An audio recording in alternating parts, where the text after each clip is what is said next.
Good afternoon to you, 4:06 on a Thursday. It's the Joel Natale Show. We're live from our Kingdom Financial Group studio here at 5th and State. We're having the crucial conversations that Erie needs, also live on YouTube and on Facebook. And we're glad to welcome back to the microphone Mary Bula, the Executive Director of Erie Together, the community's anti-poverty initiative. Mary, great to see you. Nice to see you too. Thanks for having me. You're making what'd they say in Mean Girls? You're making fetch happen. I don't know what they said, but I'm not a mean girl. No. I've used that term, making fetch happen, and then I looked it up and like, oh, that's from Mean Girls. I thought that was before that. Anyway, You're making stuff happen, right? You're making Thank you're making forward momentum go on, and it's always good to kind of start at the very beginning. It's a very good place to start. Remind people what Erie Together is, how it started, what the foundational mission is, right? So Erie Together started back in 2008, 2009 in response to a study that came out through the Erie Community Foundation that was taking a look at poverty and the breadth and depth of poverty here. And there was a panel that they put together that released a study. It was called the High Cost of Poverty. It Impacts Us All. And it just really identified the sorts of things that were associated with poverty at that time and the level of poverty that we had here. And so there were a number of organizations that came together and decided they wanted to do something about it. They looked across the country into Canada. They determined that an anti-poverty movement that would be really grounded in a collective impact approach was the way to go. And so they brought in a national consultant. They talked to 700 people to really identify what the mission of Erie Together should be. And they launched Erie Together in 2009, and it went countywide in 2010. Wow. And I think I've been involved maybe 2013 or so, about over 10 years, right? It's been a very long time, and our objectives and the kinds of work that we do in the community are identified by the community. So the things that we've focused on are challenges and priorities that our community has identified as important. And the reason Erie Together works is because we're bringing together people from all different walks of life, all different backgrounds, personal and professional, to address these priorities on behalf of the community. I think it would be good for folks to understand kind of, peel the layer back of, or peel the curtain back on how like an Erie Together collective impact meeting goes, because you have people that represent everywhere from direct care individuals, maybe people in care, of some degree or another, getting services or whatever, CEOs, you have everyone from, just all these different places that are connecting with people. And they're all coming together to decide what are priorities. And so the level of separation from someone receiving help and what the community might be deciding is a very, very short and narrow, it's very close connection. It's basically, it's like a street level vibe of being able to understand what are the community priorities, and they've kind of changed and ebbed and flowed over the years, right? They have. So the one thing about Erie Together that's really important is that mission has stayed intact, right? So Erie Together was created to help organizations and individuals work together differently to make this a region, a community where everyone can learn, work, and thrive. So everything we do falls within that learn, work, and thrive arena. With respect to learn, we're trying to help more young people become successful adults. And with respect to work, we're trying to help more individuals secure and maintain family-sustaining jobs. And with respect to thrive, we want more families to become self-sufficient. So those are really the parameters by which we do our work, but the priorities that fall within them are being driven by people from all different walks of life, no matter what type of organization you work for, whether you're young, whether you're old, whether you're an interested citizen, whether you're an employer, it does not matter. When you come into that room, your voice is heard and everybody is welcome to be there. And that's what makes Erie Together successful. There's no doubt about it. I love how you really use a data-driven approach. I mean, we're trying to do best practices and things, but also, like that ear to the ground. What is the community saying? What are individuals experiencing?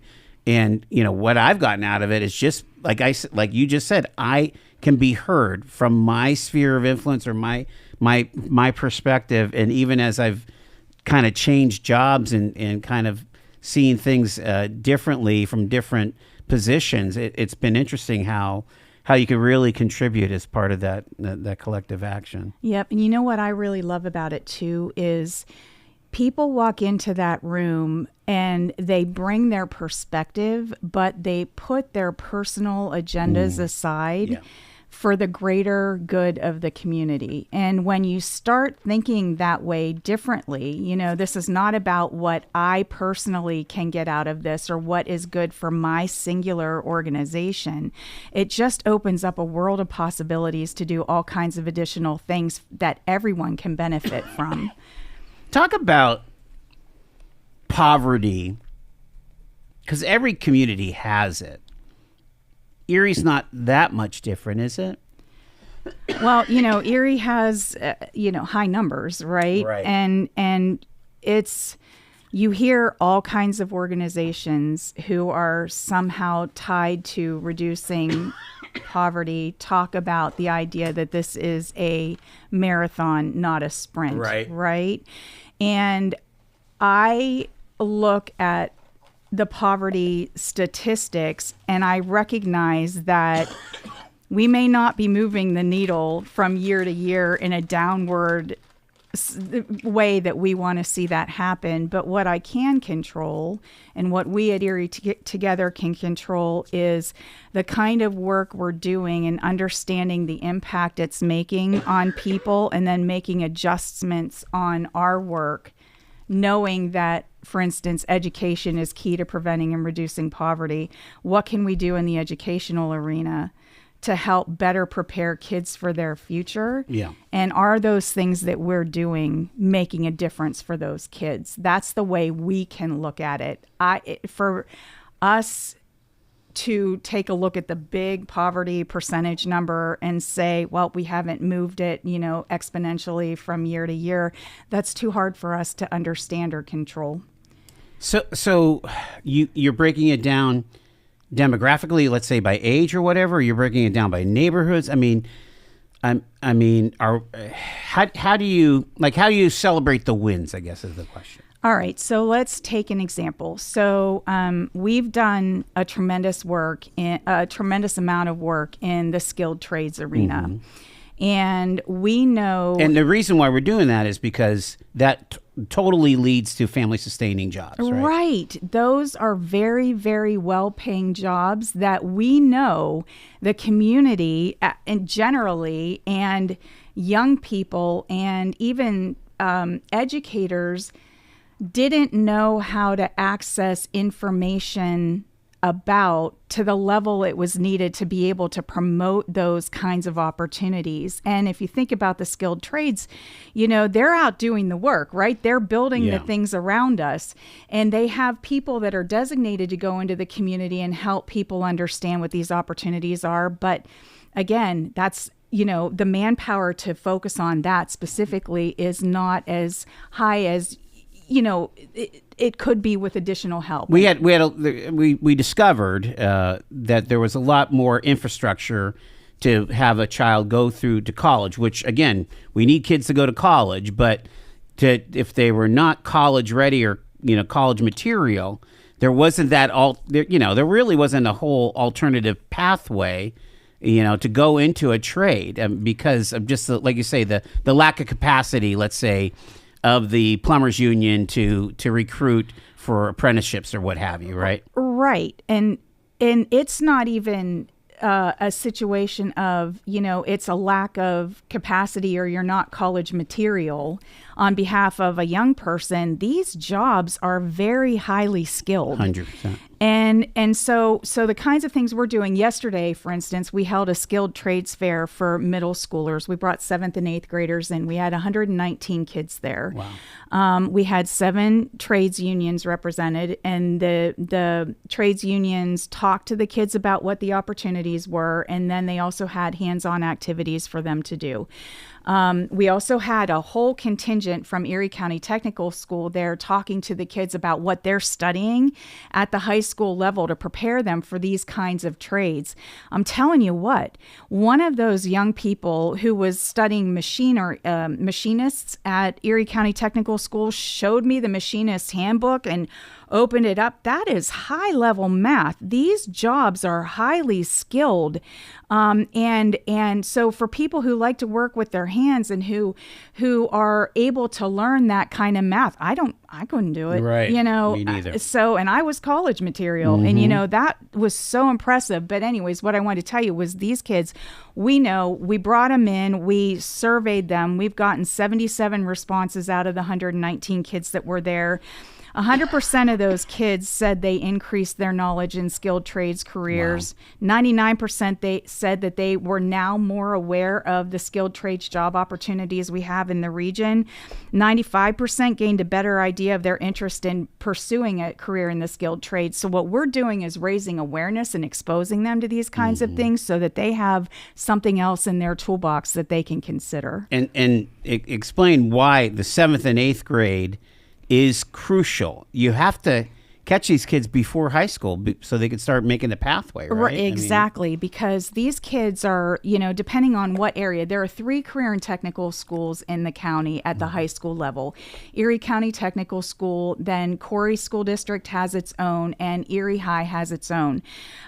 These kids need to make decisions about whether they're going to pursue a career in technical education in high school early so that they can start preparing for that and so that they know that's what they're going to do. And these programs fill up, right? They do. So we need to help them think about whether or not that's the route they want to go or whether they want to go strictly an academic route. Yeah.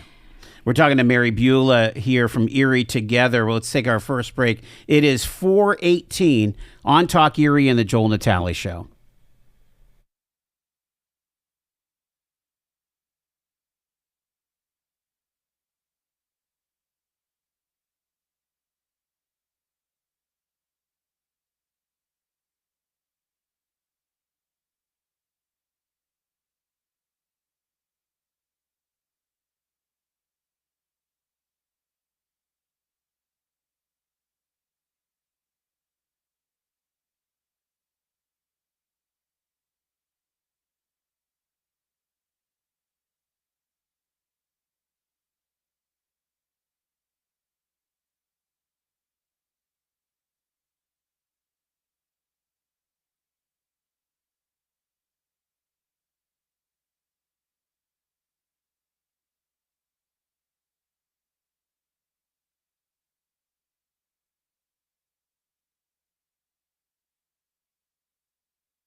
Talk Erie and the Joel Natale Show. We're live here with Mary Bula from Erie Together, we're talking about these career pathways and these skills. I'm amazed at so many kids coming together at your event yesterday. And what were some of like the clusters that they were learning about? Was it pretty much kind of all represented by the union trades, or? Yesterday's event was specifically to bring visibility to the skilled construction trades. Yeah. And so we had 7 skilled trades there. We would have had 8, but somebody was out with the flu. Sure. So we had the bricklayers, the plumbers, the operating engineers, the roofers, the steam fitters. We also had the frost group, and then there was one more. I'm not coming up with it right now, but all of the stations were very well attended. It was just a really nice interactive event, and that is one thing of several that we've done in this skilled trades arena since we got engaged in this work in late 2021 and really got into it full force in 2022. And the concept that we've been hearing about at Erie Together is the opportunity of a pre-apprenticeship going into apprenticeship, right? Isn't the pre-apprenticeship can be part of, is it high school or immediately after high school? How does that work? You can have pre-apprenticeships associated with these. What the unions are doing specifically are apprenticeships. And so you go through high school, you apply for an apprenticeship, you take the test, you get an interview, and then you're selected or not selected. So that's how that works. But you can establish pre-apprenticeships in a lot of different types of pathways to prepare kids. We have one running right now in partnership with Penn College of Technology, which is an advanced manufacturing pre-apprenticeship. There are 13 kids going through that, 10 from Union City and 3 from Northeast School District. Wow. Yep, and when they come out, they'll have an advanced manufacturing certificate, and it will prepare them to enter into the manufacturing arena in a number of different fields at that entry level. That's super cool. What is that? That's based out of Williamsport, right? Mm-hmm. Yeah. So they send somebody over sometimes? Or? Yeah. So here's what happens. So I was every year except this year, I've attended this Pennsylvania Association of Career and Technical Administrators conference, and I'm usually speaking about the work we're doing in Erie County. And 2 years ago, not this past year, but the year before, I was there and I heard a presentation by Penn College talking about this pre-apprenticeship opportunity. And so I said, would you be willing to bring it to Erie? And they said they would. And so we found an instructor locally to do this under Penn Colleges of Technology's umbrella and structure and everything. And it's been going very well. They'll wrap up in late April and they'll take their test, and we're going to actually recognize them at the beginning of May. This is not easy work. I mean, this is family after family, child after child, trying to kind of find their fit, find their pathway, and but the end goal is to get that family sustaining job in Erie and really shore up. One of the topics we've been talking about lately is this population loss thing. You know, I think the number one bullet point that we can do to stem population loss is to have a powerful, skilled workforce of this new generation to replace all the boomers that are retiring. I mean, all your employers have got to be talking about that. Oh, they are. And you're exactly right. And that's why we're doing what we're doing. Because if you think about, too, everything that we're hearing from employers and how all of this works,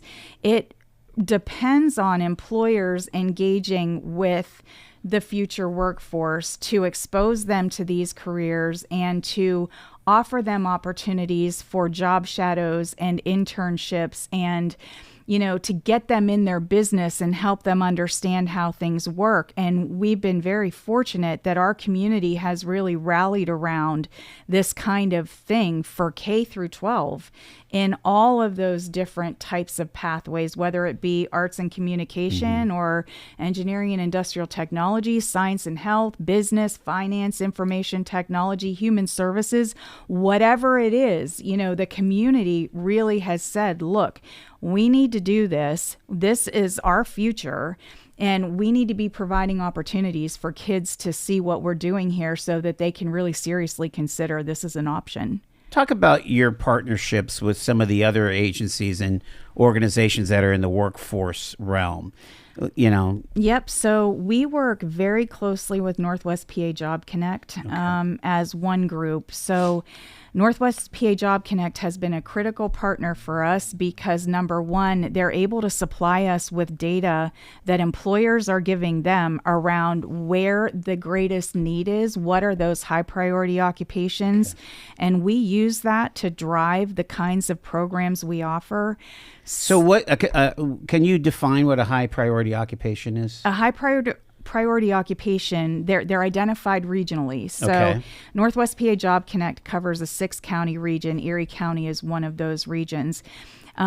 Periodically, I'm not sure I should know this, but it's either every year or every 2 years, they go out to employers. They deploy a significant survey and say, where are your most pressing needs over the next X number of years? And then they collect that data and they turn it around and say, this is what our employers are saying we need. Right. So these are the high priority occupations. And if you get on that list, it becomes important because then for those positions that are there, it makes them eligible for training dollars to help train people up, right, to fill those positions.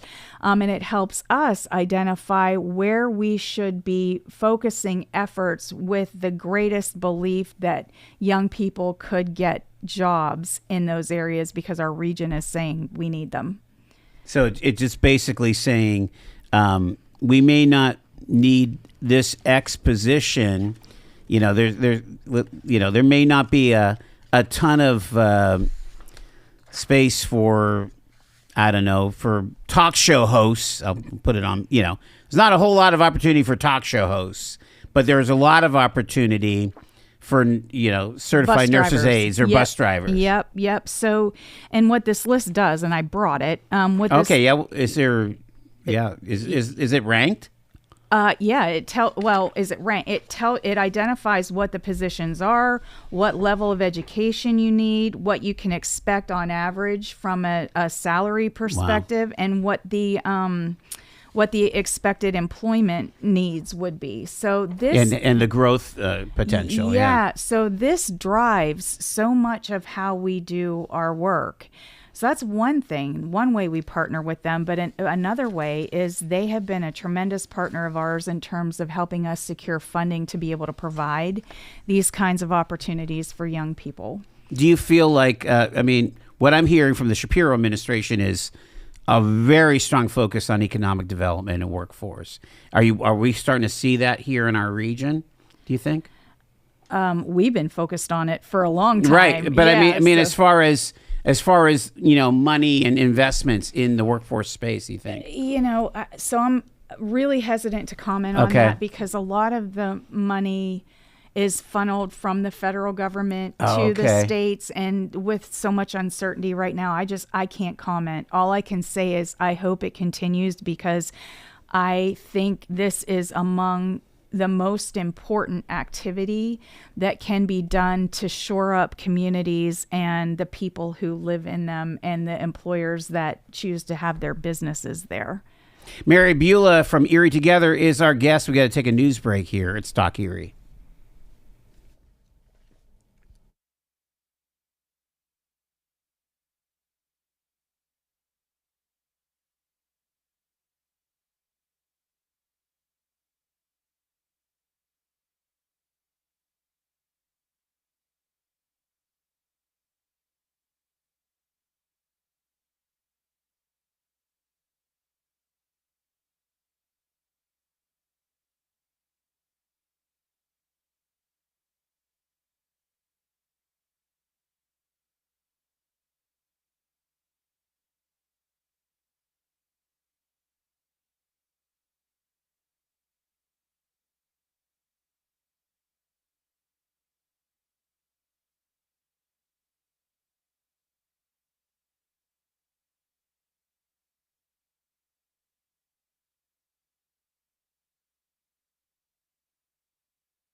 We're so pleased that you're tuned in to Talk Erie on a Thursday afternoon as we talk about workforce and providing career pathways for our young people. Mary Bula is with us from Erie Together. It's our anti-poverty initiative 2009, Mary. This is, like you say, this is not a sprint. This is a marathon to get to the goal of eradicating poverty and make. What are the three prongs again for Erie Together? It's learn, which is helping more young people grow up to be successful adults. Work, which is helping more individuals secure and maintain family-sustaining jobs, and then thrive, which is helping more families become self-sufficient. All right, I don't want to put, go political on you or whatever, but there is this narrative by people of my age. Okay, so people of a certain age that happen to be my age, that think that the younger generation, that the Gen Zs and what are the alphas that are coming up, that their work ethic, or that they don't want to work and nobody wants to work, and there's this whole thing. Have you heard that from your employers? Yeah, have I heard it from the employers? I hear different things from employers, and we pose it more like it's important for young people to be able to communicate, to have good problem solving skills, to be able to work intergenerationally with people that are older than them and have been on the job longer. You're trying to instill these skills into the young folks. Right. And let me tell you something that happened yesterday, and I was so happy and amazed to see this. So as part of this event we held yesterday, there were a half a dozen Erie County Technical School students that we pulled up on stage and did an impromptu panel with. And I made up some questions about, what drove your interest in this, et cetera. These are high school students. High school kids. And I asked, one of the questions was, what has surprised you, or what have you learned that maybe you weren't expecting? And one of the young people talked about, having to work with people with different personalities, and sometimes with people you don't like, and having to get through, complicated situations, and et cetera, et cetera. And he was articulating the need for problem solving skills and good communication and teamwork and all of that. And I was able to repeat that back. And it was just so amazing to hear somebody place value in what they were learning that was not a specific job like technical skill, but those employability skills that we all know are so important. Yeah, a lot of times we talk about the soft skills of, coming to work on time and dressing and, looking at somebody in the eye and shaking their hand or whatever. But those are almost more advanced emotional intelligence skills of how do I work with somebody that I don't really like, or how do I navigate generational differences. Tell you what, that's whoever their parents are, they should be proud, right? Right. I was blown away because that's exactly what you want young people to be able to recognize. And those are the kinds of things that are being articulated by employers as important. What we'll often hear is, I can train them to do the job, but I can't as easily train them in those things. They have to come with that. And that's why, we have to work with them very early on, instilling the importance of those things. And so that's why we're doing some of the things we're doing, like our profile of a graduate that we created that articulates a lot of those things. I would imagine that the folks that showed up at your event yesterday, the young people from the VOTEC, from the Erie County Technical School, that their work ethic is there, right? That their willingness to stay and be resilient and have the grit to grind out the issues are there. And that's one of those soft skills that we need to make sure that are instilled in that profile of a graduate. Right. And that's one of the points I made from the stage to the 119 kids that were there. Seventh and eighth graders, and said, look, it's important for, they were listening to their peers essentially. Right. And so, but my point to them was the fact that you're here and you've made the decision to come to this event and see what you could learn and hear from these people that are closer to your age shows that you're taking the right steps, right? Because, when I was young, it was nice to do things like that, but it wasn't, the amount of importance that was put on it wasn't as great, And right. so to have kids and families and schools be proactive in that regard, I think is really tremendous. This may not be the point of focus of Erie Together these days, but I'm just, we have a lot of conversations here, and a big thing that comes up is financial literacy, and we kind of reflect back to the concept of, well, they used to have home ec, and they used to teach you how to fill out a checkbook, and what a credit card meant, and all that stuff, and that certainly is part of the avenue out of poverty, is to understand about money and things. And again, you're focusing on so that people can get work and get a career and a pathway. Do you feel like does the school system, does the K-12 school system need a nudge to really advance financial literacy? I know like McDowell has a really good program that they've adopted, and it's kind of starting to get popular again, Yeah, so there are new requirements that have come out from the state that that's the nudge. Okay. That districts are getting, but I want to just point out too, we talked a little bit about this profile of a graduate that we created and approved back in 2023 that schools are now implementing and we're taking out into the community. One of the pieces of that profile of a graduate is around being financially savvy. So understanding finance concepts, differentiating between needs and wants, knowing how to budget with short and long-term objectives, understanding the value of investments for retirement, understanding payroll deduction and taxes. So that's a piece of the work that we're doing in the community, and we're actually creating some resources for the community to use to help teach those kinds of things. So yeah, that's a whole big section of the profile of a graduate. Right. Wow. Do you see that the profile of a graduate, along with whatever the state requires as, what you need to know by being a graduate in the Commonwealth of Pennsylvania, are they going to go? Should they be going hand in hand? Of that pursuit of that student. I mean, absolutely, and I think they are. The school districts have had the profile of a graduate that we created in conjunction with them and employers and social service agencies and government officials and parents and children. They have had this since June of 2023. And so they are using this in various ways within their districts. What's some of the cooler ways that you've seen the district utilize it? Well, Northeast School District has really taken it to a pretty big level, incorporating it with all of the kinds of things that their sort of their framework of teaching in the district.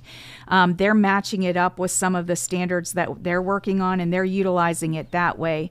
Girard School District is another one, for example, that the very first thing they did was they took it and they made this profile of a graduate, the screen on every student's whatever that they their have, iPad or their whatever, iPad yeah. or their Chromebook, whatever it is they have. So you can't open your computer without seeing this. They also this is what you're aspiring to, right? Exactly. Yeah. And they also took it and they simplified it for the elementary school level, so it was more, that age that K through whatever 3 age group could understand the concepts. So that's just a couple. I don't know what everybody's doing, but they're using it in different ways. That's pretty exciting stuff because again, this is the beauty of the community action model that Erie Together is that it's like, hey, superintendents, you guys bought into this. You guys contributed to it. You agreed on it. Now let's make it happen, right? And the same thing for, hey, parents, a cohort of your peers, worked on this, bought into it. Now let's make it happen. Students and so on, Yep. And then because of the partnership we have with other organizations, we are going to be able to push this out through them And we were able to secure some funding with Northwest PA Job Connect to translate this into a number of different languages, but also to develop an activity book and assessment that organizations and parents and caregivers across the community will be able to use, and we'll finish that up in June. So you hit on something really important there, though, is that when we work together in this way with lots of different stakeholders, we produce a product that one organization didn't have to do on its own, but that many organizations and, districts and community members can benefit from. And that's been, the history of Erie Together from very early on. Our first big win was around early learning and kindergarten readiness and all the resources we created for that school districts all endorsed, and we were able to push out into the community, and the burden didn't fall on one organization to create it. It was created by many under the Erie Together umbrella, and everybody benefited from it. You're kind of like the ringleader or the ringmaster or something like that. How do you keep such disparate organizations working together? And again, I've seen you work. You're a wizard. But I mean, the key here is inclusivity, right? Like making sure that nobody's left out. Right. It's about recognizing, from me, I'm talking personally. Yeah. I know that there are a whole lot of people out there that are smarter than me, that have the experience that I don't have, that have a lot to contribute to this work. And I respect and honor their perspectives, and I want them to feel that when they're in the room, right? And so as when Erie Together started very early on, I don't know if you remember this, but there were posters on the wall that said, here are our rules. Leave your personal agenda at the door. That used to drive me crazy because I thought, we're all grown ups. We're going to leave our personal agendas at the door. But it was so key to keep grounding everybody in that, because when people walk in that room, they know it's about the greater good of the community. And we respect all positions, no matter who they are, what position they hold, what age they are. We take it all in. Do you ever look up at one of those meetings or, at the feedback that you get and say, hey, maybe we need to do some more outreach to this corner, that corner? I'm thinking about, like, for rural, people that are in the rural areas, is it tougher to participate in something like this? I mean, I do that all the time. Do you? Because again, Erie Together is only as strong as the people who are engaged in the work, and the more perspectives we have, the richer the work can be, and the better the outcomes will be. So, the fact that we were able to transition a lot of what we did to Zoom over the pandemic, nice. I think that opened a lot of doors, because if someone can't drive in for a meeting or can't get in for whatever reason, there's still an opportunity to participate, but it's never enough, right? We always want to have more people at the table. Right. That makes a lot of sense. I'm down to my last 5 minutes with Mary Bula here. Again, moving the needle on poverty. And one of the things we talk about here is, sometimes a national report will come out, or a statewide report. Something came out like a month ago about Erie being the worst for poverty, the city, out of the top 10 largest cities in Pennsylvania. It's like, heck, how do we get out of these worst categories? We had the same thing with job creation about a year or two ago in the Wall Street Journal, like the worst city, or maybe next to Johnstown, in job creation, for the Commonwealth. I wouldn't mind being in the middle and being mediocre, but it's really awful to be worst. Yeah. I think if we knew that, we'd be doing it, right? I think that I remember back to when Erie Together first started, and this national consultant, Jay Connor, was the one who was going around and having all these conversations, and he would say, just because it's hard doesn't mean you don't do it. It takes a lot of work and it takes a lot of engagement. And that's why one of the things that we have specifically said through Erie Together that's important is to make sure that people who should have a seat at the table do. Another issue we have here that's such a challenge is transportation, and that's transportation barriers for people to get to work and people to get to services, healthcare, all of those kinds of things, education.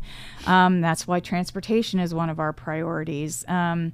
We've been so heavily focused on that K through 12 age group, and now we're getting back into the early learning piece, so the pre-K piece.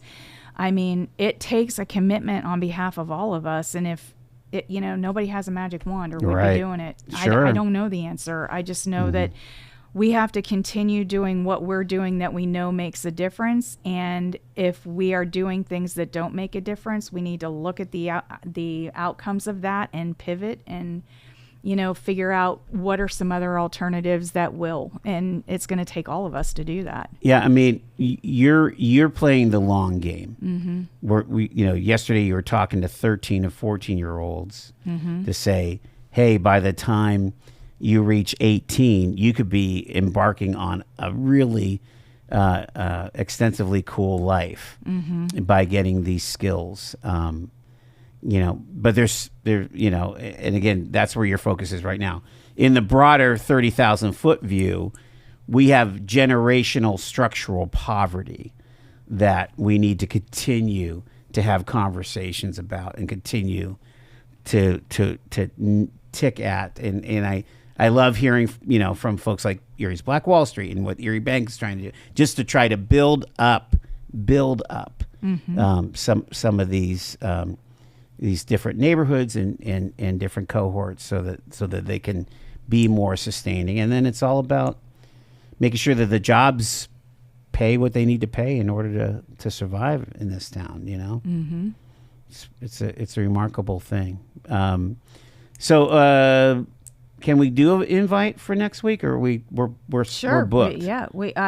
I turned in the number today, but if people RSVP, if people want to come, get in touch with me and I'll up the number. Okay, how do they do that? So if we are having our Erie Together Countywide Action Team meeting on Thursday, April 3rd from 9 to 11 a.m. at the Manufacturer and Business Association. If you want to attend and you haven't already RSVP'd, email me at mary@erietogether.org. She'll take care of you. Thank you, Mary. I appreciate this conversation. Again, this is like moving mountains, This is I'll do a Prince of Egypt reference. This is Moses at the edge of the Red Sea and not knowing what to do, and the sea parts. I mean, I think we're going to have we're going to continue to have these small wins, and we're going to have some big wins as we move forward. Don't you think? I sure hope so. That's what we're all working toward. Thanks so much. Thank you. It is 4:53.